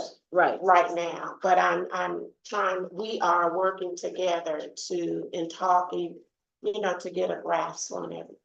okay, so when you're doing that, I would like to understand what a transit demand management coordinator is. Yes. And then with our contract with Xfinity, I'd like to understand what we're gonna do with an IT technician and a data analyst. Well, I'm kind of familiar with that. As we expand into new territory and if we go to microtransit or bring back a senior circular, data tells your story. And if nobody is analyzing that data, we're just talking, whether people believe us or not. But data really tells your story. It tells you where your voids are, it tells you where your strengths are, and it helps you to better manage. We need someone looking at data, analyzing data, whether it's routes, for all modes of transportation. To me, ferry has been out on an island by itself. Somebody needs to be analyzing the system as a whole. So this person, they'll be focused on analyzing data, what our routes are doing, what's causing ridership to go, and working closely with planning as they develop and attempt to refine our system. You need data to make these changes. So Okay, that's a very, very critical position, I think. and the technician, The technicians, just like testing the mics, went into motion just this week. This room needs to be prepared the day before me, not the morning of. The morning of, we're just doing another spot check to make sure everything is working. When folk have problems with computers, they're not working, troubleshooting those issues, that's what that person will be doing. And it's so much of that, the IT manager can't do it. The IT manager can do some of it, but the IT manager is looking at broader things. Like what? Technology that supports the buses, whether it's Clever or Trapeze, knowing that inside and out, communicating with these service providers, so that there are no shutdowns because the communication is broken. He has to manage all of that. He has to know all of that. He has to manage our contract with Infinity to make sure they're on target. They're doing what they're supposed to do. So that's kind of what the manager does. And we are going through all of those kinds of things, even while Miss Beverly has to run around checking lines. We're talking about these things. But I guess, I guess, I'm kind of like, Just give us some time. okay, Just give us some time, and I promise you, no positions, and I commit to bringing back, an overview for information as to how these things are coming together. because I'm thinking even the data analysis piece, data analysis could be collected by each department. You see, I'm saying. I'm not opposed to data. No, but what my point is though, but if you got people in planning, if you got people in safety, if you got, wherever you got them, they should want to know. That's exactly And- right. Yeah, and each And they department have should- to work together, but Right. each department don't need a data analyst. Right, No, they- but I'm saying, but they have to be able to give the content of whatever it is to somebody. I got that part. But the collection of data should be being done within your department in some form. Well, that's why we have all of this technology, and you're absolutely right. That's what managers should be doing. Yeah, They should be looking at their data to determine where their voids are yes, and developing plans to remedy the voids, taking it to the appropriate chief, who brings it up to the CEO, who brings it to the board Right. for approval if additional resources are needed. That's how that process works. I really don't believe in making changes without data to support it. okay.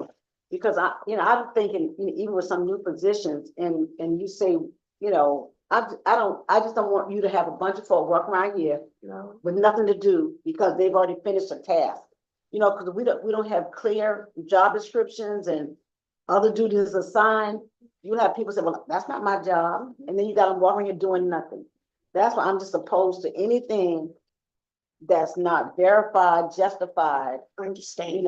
position. I don't have a problem with the data analyst. I probably would put him in another department. But that's what I was thinking. Yeah, I wouldn't have him with IT, but I don't have a problem with the data analyst. I Well, know that, and think about it now, the data analysts in IT, see, we get all of these requests for all of this different software, don't even talk to each other. Mhm. You need someone in IT that looks at that, all of these requests that come in. And technology changes so quickly. To help managers walk through and identify what they really need, number one. And then bring it together to sit down, and not only with the IT manager, but with the requesting manager. So that there's clear understanding of what their needs are and what is the best approach to fulfilling those needs. Now, remember, you have analysts in planning. Well, you have planners in planning that looks at data and all of that as well, at the system as a whole that has to work with IT in order to get the technology in place that's needed. It has to be tested and monitored to see whether it's working. And these are things we just have to work through and test. And you need the resources there in order to run an efficient system. Yeah, I'm just waiting for the comeback, once we have a look at it and, Yes. So where is the person that's gonna be managing this dashboard? Well, the dashboard, there's money in the capital plan for planning for that. It hadn't even been developed or anything. It's still in. So that planning person is not in here phase. yet. No, ma'am, not yet. And that dashboard is gonna be built doing Power Apps.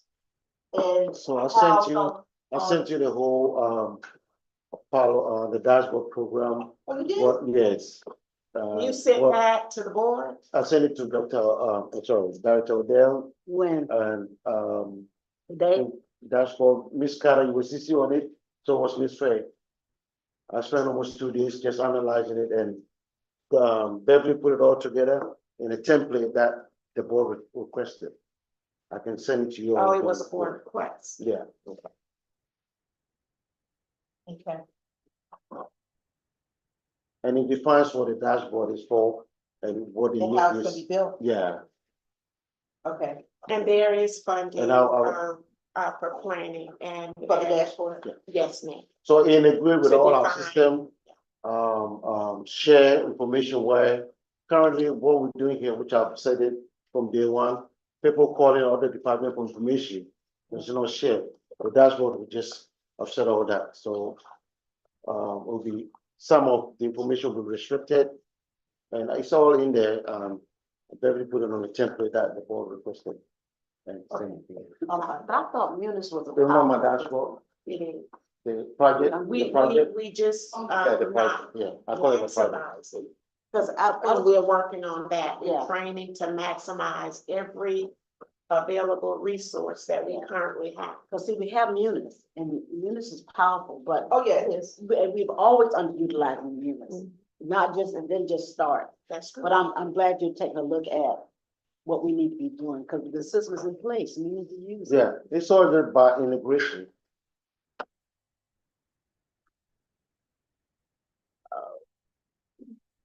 And now in the service quality and customer care service, where we're asking for these 2 new positions, we asked for 1 part-time and 1 full-time position. Now, does this have to do with the call center? Do we already have a QA man? The bottom of page 120? I think I'm on the right book this time. Oh, service quality. Yes. Yes, the service hours are, and we talked about this, it was mentioned in a previous board meeting. The call center hours are going to be, extended for 2 hours. And here again, and then weekend coverage as well. Here again, it's about scheduling. It's not just about people, it's about effective scheduling, Mhm. clearly defined duties. We're talking through those kinds of things as well. All call centers don't need to be to work at the same time. You have to look at your peak periods, your low periods, and you schedule accordingly. So we are really talking through all of that, but we have to make sure that we are responding to our customers. Now, one thing that I've talked with Dr. Manny about, they don't just take calls, but I want them to follow up with passengers. To make sure that their service issue has been resolved. I want us to do a better job in that area, service quality and customer care, to making sure that our customers are being taken care of. Sometimes when you follow up, just to let a person know that you're concerned about whether or not their complaint was handled, it diffuses a lot. It So matters. I want them to really get more into that. So you're gonna have a call center supervisor. Is that a new position? No, that's That's the current position Yes. that was just vacated because of retirement. Ms. Ragland was a manager. She had a supervisor, as her second in command. So she Okay. was a call center, she was a Manager. quality manager. Yes, Then you have a call center supervisor. yes. Now, who is a call center supervisor? Who is that person? Is that an open Ms. position? Ford. No, she was, how many months has she been here? Not even a year yet, so Not when, yet. when Who is Violet, this? she's What's her name? Miss Ford. Dita Ford. Dita So Ford. should this position, if she's already here, should this position be deleted? No, a manager's position is vacant. She's filling in as interim She's now. doing both. So okay, so, So there's a manager and a supervisor missing? no. Miss Ragland just retired. The supervisor is Miss Ford, but she is also the interim manager. Oh, Right, but are you times. getting a second call center supervisor? No, we're gonna hire a manager and keep a supervisor. Are you gonna hire a call center manager or a service quality manager? It's The the same title title. is, service quality customer care manager. I believe that's the title. So it's, And remember, see, one big piece that Cat has not been doing is going out to community meetings. That's gonna happen. This person, they will be going to community meetings to hear about issues. Coupled with the planning department, about new services, what Cat has to offer. This person will really be doing a lot of that. okay, The manager will be responsible for that type activity, working with the planning division and communications. and the customer service advocate, those are the call center operators. Yes, Oh, okay. And then it's 10, and then you got another, a lead. oh, that's a lead? One is a lead, like the senior advocate. Oh, we need to put that on here. It's at the bottom. It's there. Well, then what is the one, two, three, the fourth one? They're asking for, and in the budget is one new full-time and one new part. Regular call center employee. Okay, and then a lead, and then a part-time. That's two part-time If positions. it's not highlighted in yellow, that means these positions already exist. So let me ask you this. Why wouldn't we make the part-time full-time? Because they need, like fill-in coverage and like on the weekends.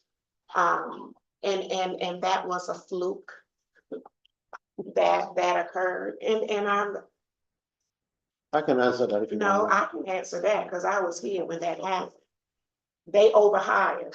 Okay, They brought in someone to work on the weekend. And there was no position for that. So the next year,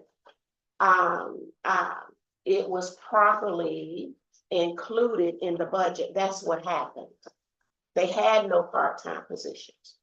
Then it was justified that part-time positions, two part-time positions would be better than a full-time position to cover weekends, because nobody really wanted to work on the weekends, and to fill in the gap if once the service hours were extended to 10, from 8 to 10, that kind of thing. So part-time, I can see the value in that, but that's how we got to the first part-time position. There was an overhire. and my thinking, just as a thought, is if you put your transition customer advocacy on a rotating basis, like, give them, even your full-time people, maybe instead of having them come the same time all the It's time. about scheduling. Yeah, schedule them on a rotating basis. Now, who managed, but now the manager was a service quality person, right? Yes, So who did the manager report to? The money that's supposed to be So borrowed, that's operations. that's the yes. question. So I'm just thinking if they take a look at what's been done and consider, maybe if we had them on a rotating schedule, because like some places, they work like 10 to 12 hours. But let me tell you, with call center employees, some of them, especially if they're parents, they want the time that you give them.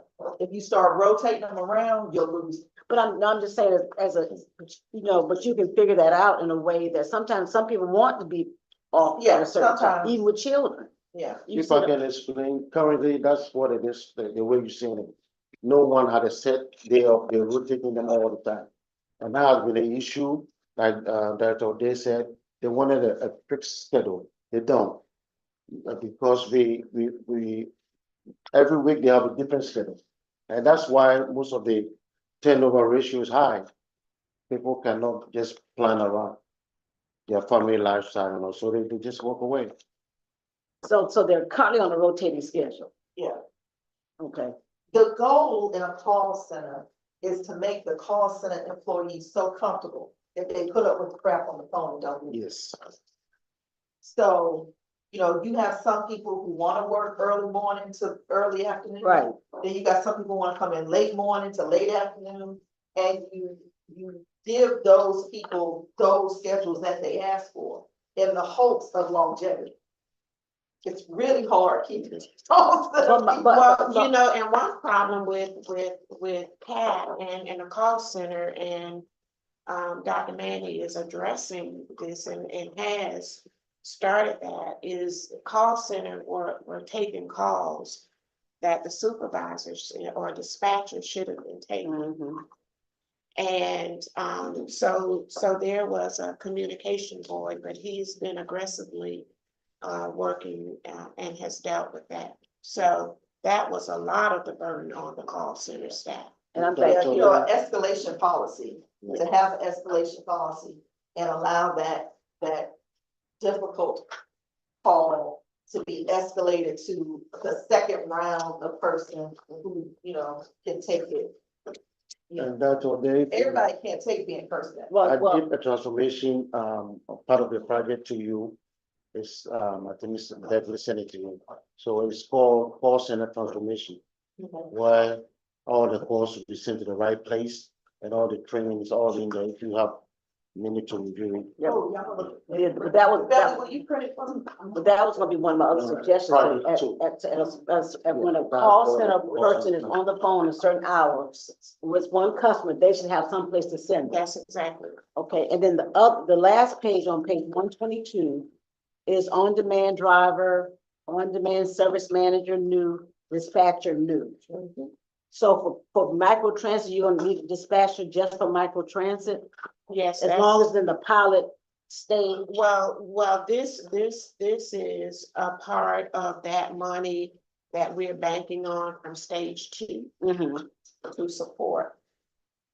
But again, these are all temporary positions. Well, we're not gonna do a manager nor a dispatcher for the pilot. Okay, We were banking on the application for stage 2 to have gone in early spring. mhm. But it didn't, it's been delayed. So as long as that's delayed, these 2 positions will be delayed. Okay. Okay.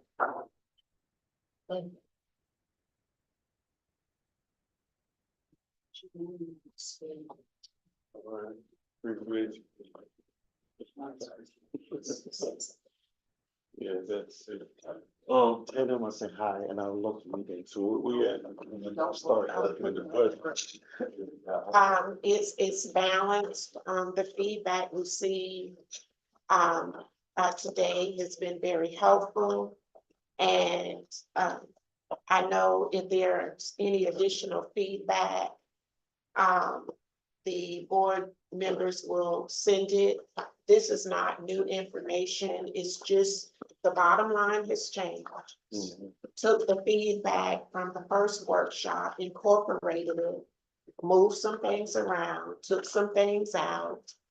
But the bottom line remains the same. The contingency provides flexibility for the board for any programmatic fund to meet any new programmatic funding needs. Now, I must say, we are going to be doing some things to improve the appearance of our facility, like landscaping. Um, Mm. Making sure the ITC is pressure washed, the platform and clean, the buses are clean before they roll out. We're gonna be doing a lot of that stuff. Do we have enough maintenance people for that? If we don't, we're gonna contract it out. We have to get these buildings looking and being properly maintained. Okay. And this is a good place for using, if you can find DBIs. For those Yes, kind of maintenance absolutely. jobs. Absolutely, absolutely. So let me ask a question back on the microtransit. We did that sideline agreement. Mhm. How does that sideline agreement come into play now that we temporarily nixed it? Well, we don't have any drivers to mix. They can't use paratransit, so. Right, I so the don't, agreement is I- paused. it's paused because the side agreement stated that resources could be commingled. And we cannot commingle paratransit resources, But based on what the county said. correct?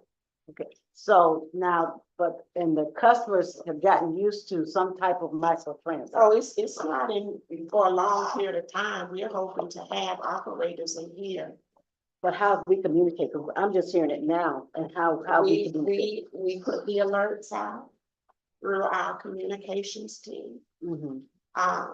And we'll be, as we get drivers in, we will ease them into, we may not can do as much as we were doing with 5, but we'll do whatever we can with how many we have. And the process is the same, before the driver comes in, he has to be trained, whatever that period of time is.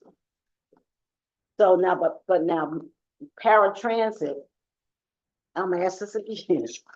Paratransit is fully staffed. It's not fully staffed as of today. Uh-huh. But they have several applications in process. We have, a couple of terminations within the last month, I would say. But we had a good, pool of applications that are in processing now.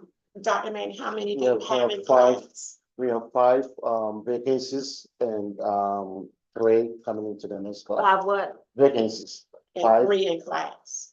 But let me ask you this now, we can say vacancy, but how do we account for when somebody's out sick? Well, you always have, an Extra. overflow, extra Okay. staff to Okay. fill in. If there's an extra board. If it's managed properly, we shouldn't have any problems. And I've been watching it the last 2 weeks as to how many unscheduled. And it's looking pretty good right now. But this isn't peak season for paratransit too, so.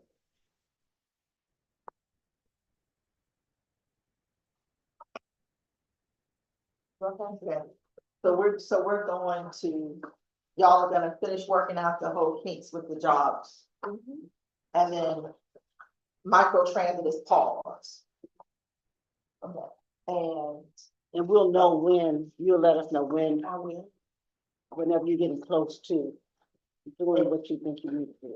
and if something comes up. We have to come to an agreement, trying to work with the union to get the matter resolved. I didn't wanna go, I was just wondering We about are, that. I mean, that's the fact of it all. They Yeah. have to be included. Yeah, Whether powered or not, they are part of the, bargaining unit, and you have to have those conversations to work towards working.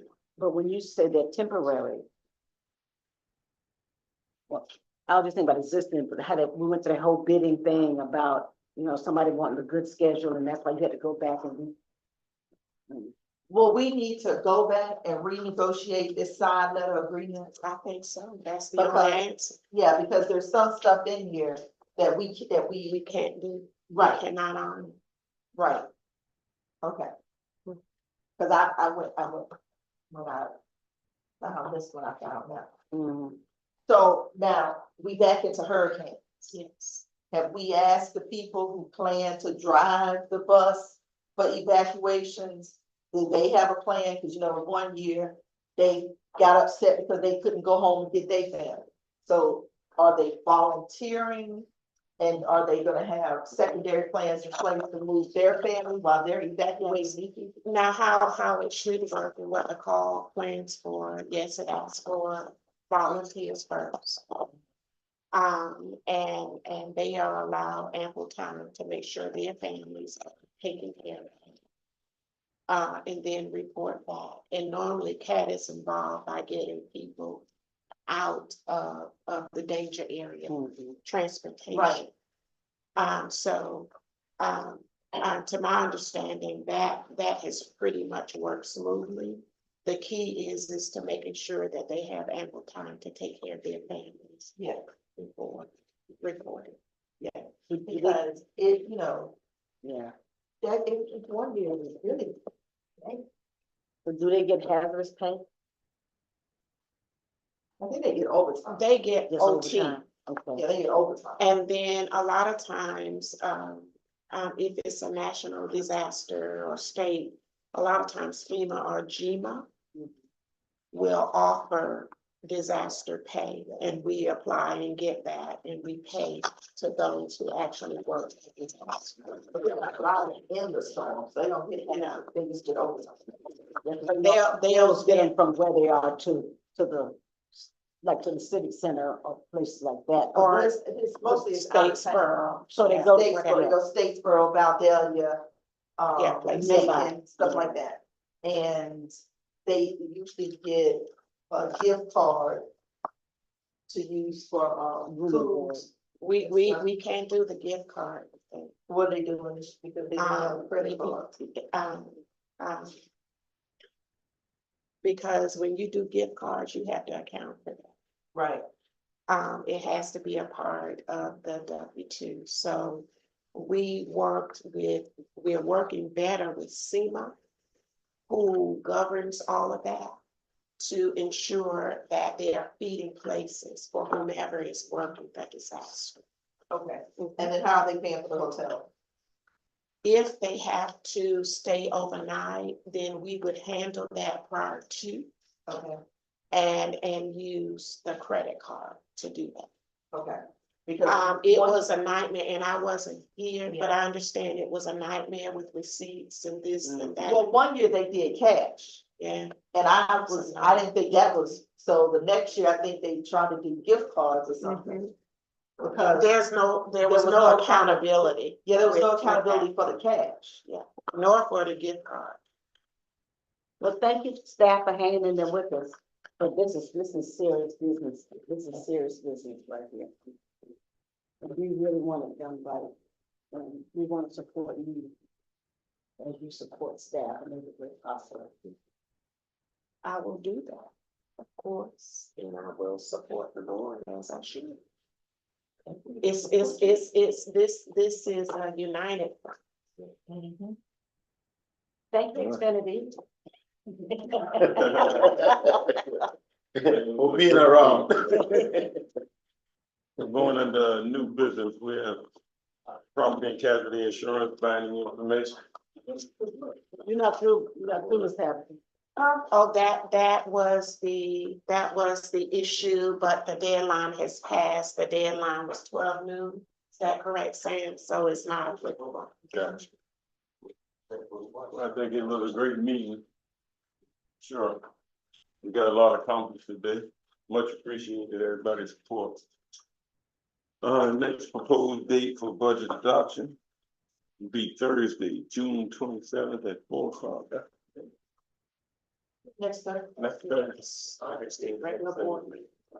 So you got him. You good, you good. pretty much done, it's just. Any a more little questions, cleanup. comments? Must be Friday. At this time, I'd like to adjourn this meeting. Time is 6:20.